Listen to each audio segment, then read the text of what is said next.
Most people have heard of Linux, even if they don't know what it really is. But what is it? In this video, I'll cover what it is, how you can use it, software, drivers, and I'm going to touch on security and antivirus, or I should say why you don't need antivirus.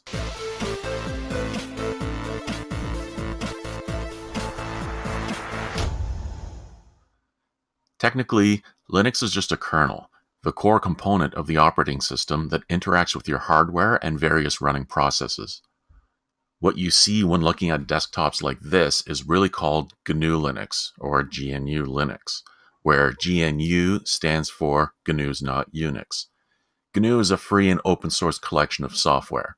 There's controversy on the whole Linux and GNU Linux naming, and both have valid points, but for simplicity, we'll just call the general operating system here Linux. The kernel, as I mentioned, is the core. It talks to your hardware and includes built-in drivers, networking, and power management, among many other things. Then, what you see and interact with are the display managers and desktop or window managers, which are highly customizable. A quick history note here. The Linux kernel was written in 1991 by Linus Torvalds. It was written to be a binary-compatible clone of Unix. Linus was using another Unix-like operating system called Minix, but due to its licensing restrictions, he decided to write his own kernel from scratch and incorporated GNU programs to run within it. He then released the code to the world and then placed it under the GPL license, which allows everyone to see the source code and contribute to it by suggesting code changes, fixes, and improvements. It is still open source to this day, which allows anyone from the community to contribute to its development or even create their own versions with different features. You'll notice when seeing various Linux desktops is that there's a vast variety of how they look and operate. That's because it can be configured however you like in a very modular way, and you can mix and match whatever components you wish to use. There's also lots of theming possible on top of this as well. Common desktops you'll see are GNOME, KDE, Cinnamon, XFCE, and many more. You can also customize each of these to make them look and behave however you wish by reconfiguring them, adding additional components, or mixing and matching different desktop components together. You can even make one desktop environment look like another. Each has their own way to help manage your workflow, and none are really the best. It's just a matter of preference. So if you're looking to try Linux for the first time, it's best to try different things in virtual machines first to see what you prefer. It's also possible to install multiple desktop environments at the same time, and then you can switch between them when you log in. But what do you download to get started, and what software can you run? First of all, because of the nature of Linux being free and open source, anyone can take one version and customize it to create a new one with a different name, even you and me, provided you have the time and resources, that is. All the source code is available, so you can rewrite whatever you want, recompile it, and redistribute it. These different versions of Linux, or flavors, are called distributions, or distros for short. You may have heard of Ubuntu, and this is what's known as a distro. It's a specific collection of software packages that create the operating system and is managed by teams of developers and maintainers. There's also Linux Mint, which is based on Ubuntu, and Ubuntu is based on another distro called Debian. Here you can see how some distros are built upon others. Debian itself is what's called a root distro, meaning it is independent and was built from scratch and not built from anything else. But hundreds of distros are based on it. Each distro has their own community, forums, chat sites, etc. There's a lot more to cover on distros, but that's something I'll cover in another video.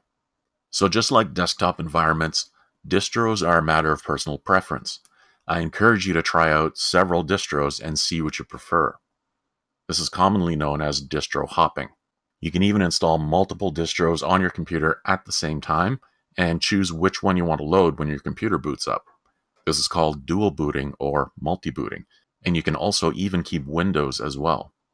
I made a video on this, so check the link in the description or click the link on the screen for information on how this works and how to do it.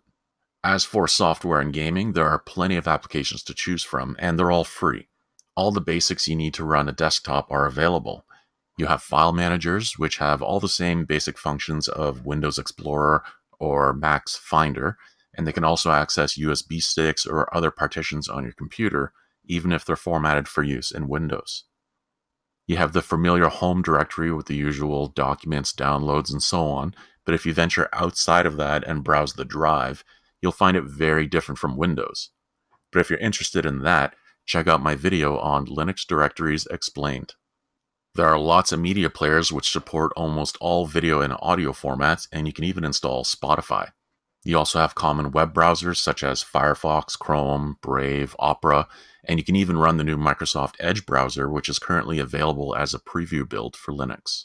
There is also a way to run an older version of Internet Explorer if you really need it. Unfortunately, Windows or Mac software doesn't run out of the box, but you can use something called Wine to install Windows software like Microsoft Office. Of course, not everything runs perfectly using Wine, but Linux has alternatives for almost anything. Instead of Microsoft Office, for example, you can use LibreOffice or OnlyOffice. These are free applications that can open, edit, and save documents, spreadsheets, and presentations in the Microsoft Office file format. Steam has a native Linux client, and their library has plenty of games that natively support Linux. Just look for this icon. And even if games are available natively for Linux, Steam has been developing software called Proton, which allows you to play the Windows versions of games in Linux. More and more titles are supported every day, allowing more games to run in Linux. Software is easy to install in Linux. It's organized in what's called packages. So Steam or LibreOffice are packages, and so is pretty much every component of the operating system. A package is a collection of file and applications. In almost every distro, you have a package manager. This is like an app store that you would find in Windows or on a Mac. Pretty much all the software you'll need is available here, and it's the best and easiest way to install and uninstall things. It's also where you'll get updates for software and security. There's very rarely any need to go to any website to download and install anything in Linux. I made a video on installing software in Linux for multiple package managers, so check the link in the description or click the link on the screen. So what about drivers for your hardware? Well, the good news is that almost all hardware is supported out of the box without a need to install any drivers. The kernel and its modules take care of all of that for you.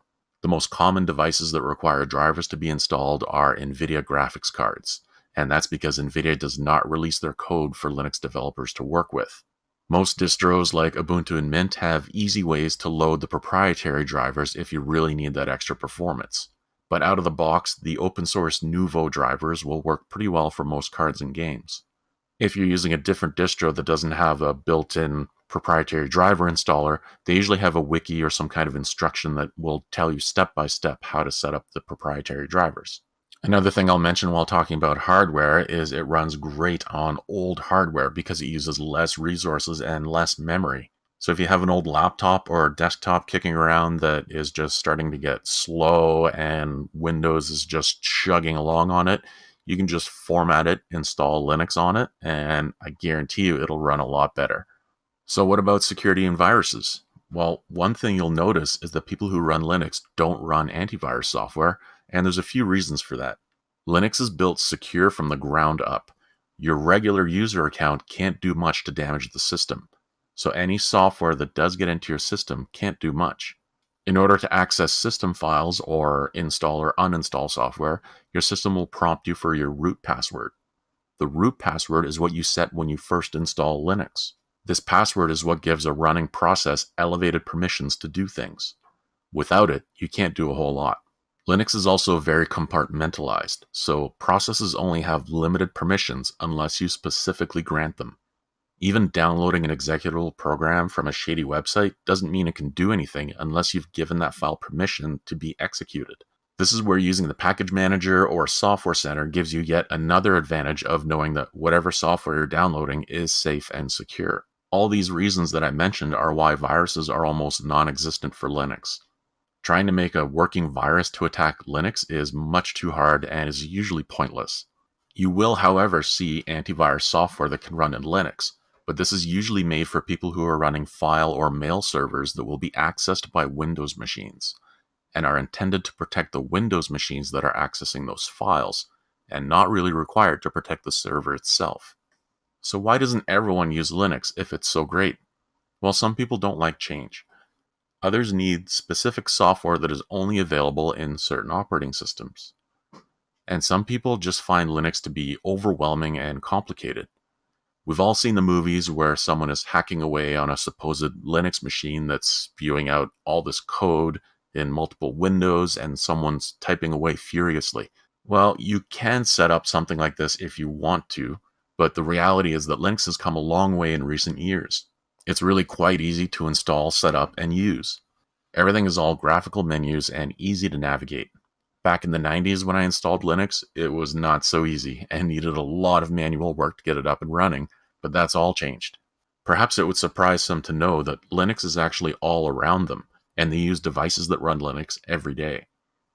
Things like your internet router, printer, smart TV, smartwatch, Amazon and Roku devices, your car's infotainment system and navigation, and even your Android phones and tablets, since Android is based on Linux. It's also used in air traffic controllers, the Large Hadron Collider, and by big corporations like Lockheed Martin, NASA, and the Department of National Defense. It also powers many supercomputers and website servers around the world. As I mentioned earlier, the best way to try out Linux on a Windows or Mac computer is to use virtual machine software such as VirtualBox or VMware. Then it's just a matter of downloading some ISO files and loading them into your VM. An ISO file is simply a file which is an image of a disk and can be loaded as a CD or DVD in a virtual machine to simulate loading a disk into a real machine. These ISO files are what you'll get from any Linux website when you're downloading a distro. Another alternative is you can use a program like Rufus in Windows to write an ISO file to a USB stick.